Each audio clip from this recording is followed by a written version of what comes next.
Hi అండి, అందరికీ నమస్కారం. Welcome to our channel. This is Vikram from Learner Zone. ఈరోజు అయితే మనము 8th క్లాస్కి సంబంధించి సోషల్ 20వ లెసన్, 20th అండర్స్టాండింగ్ సెక్యులరిజం అనేటువంటి చిన్న లెసన్ అయితే నేర్చుకుందాం. దీంట్లో కొన్ని ఇంపార్టెంట్ పాయింట్స్ మాత్రమే ఉన్నాయి, అవి మాత్రమే నేర్చుకుందాం. దానికన్నా ముందు ఒక చిన్న స్టోరీ చూద్దాం. నేను అమెరికాలో నివసిస్తున్నా.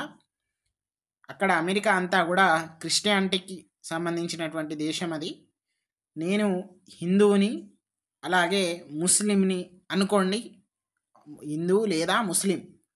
నేను అక్కడ వెళ్ళినాక నేను ఆ దేశస్థుడు అయినా కానీ నాకు అక్కడ షెల్టర్ అయితే ఎవరు ఇవ్వరు, అలాగే ఇవ్వరు అనుకోండి. నెక్స్ట్ ఎవరు కూడా దగ్గర రానివ్వరు, ఒక డిస్క్రిమినేషన్ లాగా చూస్తారు. అప్పుడు మనకేమనిపిస్తుంది, ఒకటి ఈ క్రిస్టియన్ ఎవరైతే ఉన్నారో వాళ్లకు హిందూ అండ్ ముస్లిం దేశంలో కూడా ఇలాంటి దుస్తుతినే పట్టాలి అనుకుంటాం. ఇంకొకటి ఏమనుకుంటాం, అందరికీ సమానంగా ఉండాలి అని అనుకుంటాం. సో ఈ కాన్సెప్ట్స్ నుండి మనము సెక్యులరిజం అంటే ఏంటిది అంటే, గవర్నమెంట్ అంటే ఒక దేశము, ఒక రాష్ట్రంకు సంబంధించి, అలాగే ఒక మతము సంబంధించి సంబంధం అనేది ఉండద్దు. స్టేట్ అలాగే రిలీజియన్ ఇవి రెండు వేరుగా ఉండడాన్నే మనము సెక్యులరిజం అని అంటాము. ఓకే, ఇది మాత్రం గుర్తుపెట్టుకోండి. Secularism refers to distinction between religion and the state. Okay, next ఇక్కడ the Indian constitution mandates that the Indian state be secular. మన యొక్క కాన్స్టిట్యూషన్ ఏం చెప్పిందట, ఇండియన్ స్టేట్స్ అన్నీ కూడా సెక్యులర్కి సంబంధించినటువంటి పాటించాలి. According to the constitution only a secular state can realise its objective to ensure the following. అవి దానికి సంబంధించి 3 ఉన్నాయి, అవి కూడా చూద్దాం.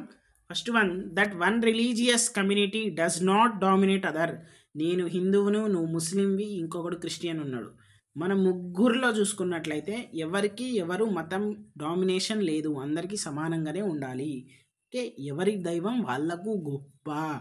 Okay, that some members of a religion do not dominate the other members of the same religious community.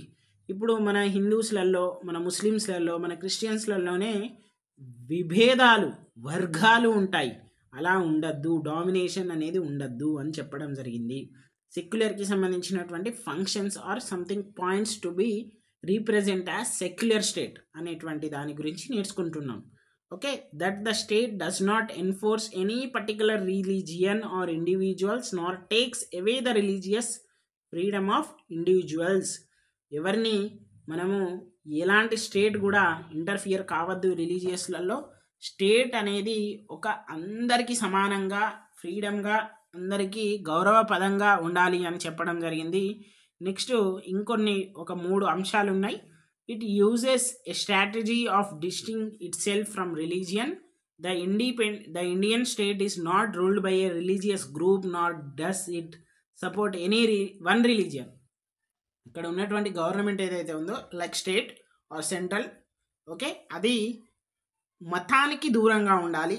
అది ఏ మతానికి ప్రేమగా, వివక్షతగా చూపకూడదు. అందరూ కూడా సమానం అనేటువంటి భావన ఉండాలి.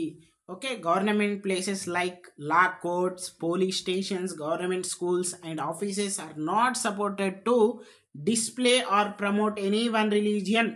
ఒక్కటే రిలీజియన్కి ప్రమోట్ చేయకూడదు. ఎలాంటివి, కోర్ట్స్లలో, పోలీస్ స్టేషన్స్లలో, గవర్నమెంట్ స్కూల్స్లలో, ఆఫీసెస్లలో. సెకండ్ వన్ పాయింట్ ఏంటిది, the second way in which the Indian secularism works to prevent the domination is through a strategy of non-interference. ఏంటిది, డామినేషన్ చూపెట్టాలి. ఎక్కడ మనకు పర్టికులర్ రిలీజియన్ కమ్యూనిటీస్ ఏవైతే ఉన్నాయో అవి మంచిగా ఉండాలి అని చూపెట్టాలి, కానీ చెడు అయితే మనము కోరుకోవద్దు. అలాగే డామినేషన్ని, సెక్యులరిజం వర్క్స్ అనేవి ప్రివెంట్ చేయాలి. ఓకే, తర్వాత all religions and non-interference with religious practice. The states make certain expectations for particular religious communities. Third one చూసుకున్నట్లయితే, the third way to promote secularism prevent the change religion based exclusion and discrimination of lower caste is that Indian constitution bans untouchability. Okay, promote చేయడానికి ఈ discrimination లో caste అనేటువంటి దాన్ని తీసివేయాలి. Okay, next ఇక్కడ state may have to intervene in the religion based personal laws of the communities. Okay, వాళ్ళకు మద్దతుగా ఉండొచ్చు, అలాగే వాళ్లకు స్కూల్స్, కాలేజెస్, ఆర్గనైజేషన్స్ ఏర్పాటు చేయడానికి సపోర్ట్ చేయాలి. అవసరమైతే ఏమైనా సబ్సిడీస్ లాగా ఏమైనా ఫండ్ కూడా ఇవ్వచ్చు. The Indian constitution guarantees fundamental rights that are based on this secular principles.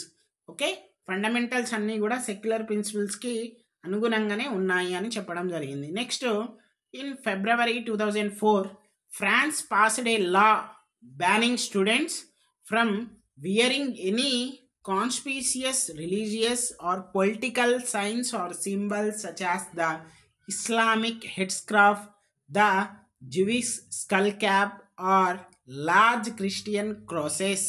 ఇట్లాంటివి ఎవరు కూడా ధరించొద్దు. రిలీజియస్కి, పొలిటీజియన్కి సంబంధించినటువంటి సింబల్స్, టీషర్ట్లు అన్నీ, ఈ మీద మనకు టోపీలు, ఇవన్నీ కూడా చేయొద్దు.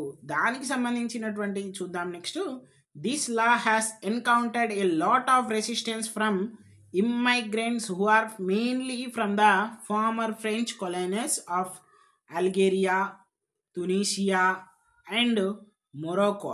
ఇవి పాత ఫ్రాన్స్లో ఉన్నాయి, కానీ ఇప్పుడు ఈ ఏదైతే లా ఉందో ఫిబ్రవరి 2004లో దానికి వ్యతిరేకం చేశాయి. Okay, in the 1960s France has faced a shortage of workers and therefore had provided visas to these immigrants to come and work in the country. ఇప్పుడు 1960sలో ఫ్రాన్స్కి అయితే షార్టేజ్ ఆఫ్ వర్కర్ అనేటువంటి ఒక కొరత అనేది, కూలీ కొరత అంటే ఉపాధి కొరత అనేది రావడం జరిగింది. సో వివిధ దేశాల నుండి ఈ దేశంలో, ఫ్రాన్స్ దేశంలో రావచ్చు, వీసాస్ మేము ఇస్తాం, ఇక్కడ ఉండి పని చేసుకోవచ్చు అని అయితే చెప్పడం జరిగింది. అలాగే the daughters of this immigrants often wear head scarves while attending schools. మనము నార్త్ ఇండియన్స్కి సంబంధించి కొన్ని ఈ బూర్కాల, అంటే బూర్కా కాదు, స్క్రాఫ్ లాగా మీద కట్టుకొని ఉంటాం కదా, ఈ కొన్ని స్కూల్స్ కొన్ని సినిమాస్లలో చూస్తాం మనం. సో స్కూల్స్కి వెళ్ళేటప్పుడు అట్లా కట్టుకుంటారట అక్కడ. సో అది గవర్నమెంట్ ఏం చేస్తుంది, దాన్ని తీసేయండి అని అయితే చెప్తుంది. ఓకే, అక్కడ నుండి మన యొక్క లెసన్ అయితే అయిపోయింది. So please subscribe our channel, అలాగే లైక్ చేయండి, అలాగే మన ఫ్రెండ్స్ అందరికి కూడా షేర్ చేయండి. Thank you.